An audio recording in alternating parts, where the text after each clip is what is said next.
आता पेट्रोलचा खर्च विसरा, घरी आणा इलेक्ट्रिक स्टायलिस्ट इलेक्ट्रिक गाडी। 100% भारतीय बनावटीची इलेक्ट्रिक्स ईव्ही इलेक्ट्रिक गाडी आता उपलब्ध। 5 वर्षांची वॉरंटी, आकर्षक कलर्स आणि स्पोर्ट्स डिझाइन। एकदा चार्ज करा आणि 100 ते 140 किलोमीटर पर्यंत रेंज।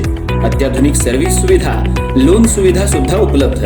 आजच भेट द्या साई मोटर्स, किसान चौक, इचलकरंजी। संपर्क 93 73 27 57 52 किंवा 0230 299 77 66। नो पेट्रोल नो टेन्शन, इलेक्ट्रिकचा स्मार्ट पर्याय।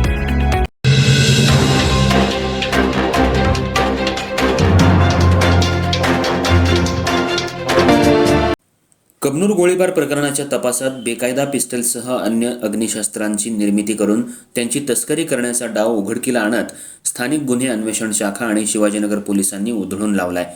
पोलिसांनी गुन्ह्यात वापरलेली पिस्टल आणि 3 जिवंत राऊंड असा एकूण 51,500 रुपये किमतीचा मुद्देमाल जप्त केलाय।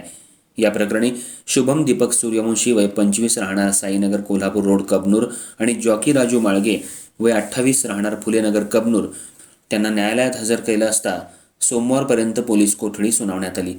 आतापर्यंत निलेश कांबळे, शुभम सूर्यवंशी आणि जॉकी राजू माळगे असे 3 आरोपी निष्पन्न झालेत।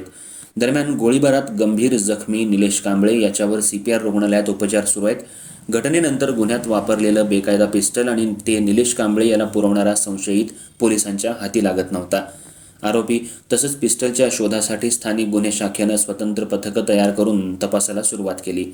तपासादरम्यान जखमी निलेश कांबळे यानं वापरलेलं पिस्टल शुभम सूर्यवंशीकडे असल्याची माहिती पोलिसांना मिळाली।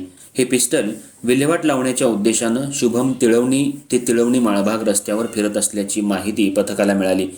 सहाय्यक पोलीस निरीक्षक सागर वाघ यांच्या पथकानं संबंधित ठिकाणी सापळा रचला।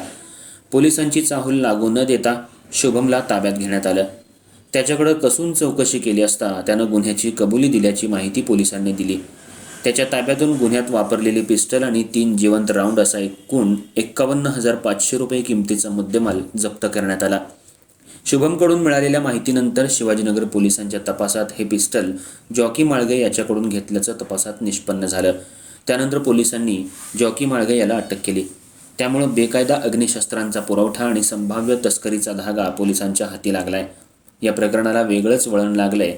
हे आरोपी बंदूक तयार करण्याच्या मार्गावर होते आणि त्यांच्या मास्टरमाइंडलाही पोलिसांनी ताब्यात घेतलंय।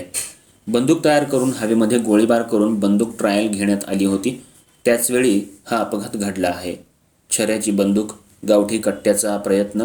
जॉकी, शुभम आणि निलेश यांनी सुरुवातीला छऱ्याची बंदूक आणि गावठी कट्टा तयार करण्याचा प्रयत्न केल्याचं तपासात समोर आले। प्रयत्न फसल्यावर 2 पिस्टल आणून त्यांची हाताळणी आणि निर्मितीचा प्रयत्न सुरू असतानाच निलेश गोळीबारात जखमी झाला। त्यामुळे अग्निशस्त्र निर्मितीच्या या धक्कादायक साखळीचा पोलिसांकडून सखोल तपास सुरू आहे। 65,000त जॉकी माळगे यानं आष्टा आणि इंदोर इथून पिस्टल आणल्याचं तपासात समोर आलंय। जप्त पिस्टल नातेवाईकाच्या मध्यस्थीनं तब्बल 65,000 रुपयांना खरेदी केल्याचा पोलिसांचा संशय आहे। पिस्टल पुरवठ्याची पुढील साखळी आणि व्यवहारातील अन्य व्यक्तींचा शोध सुरू आहे।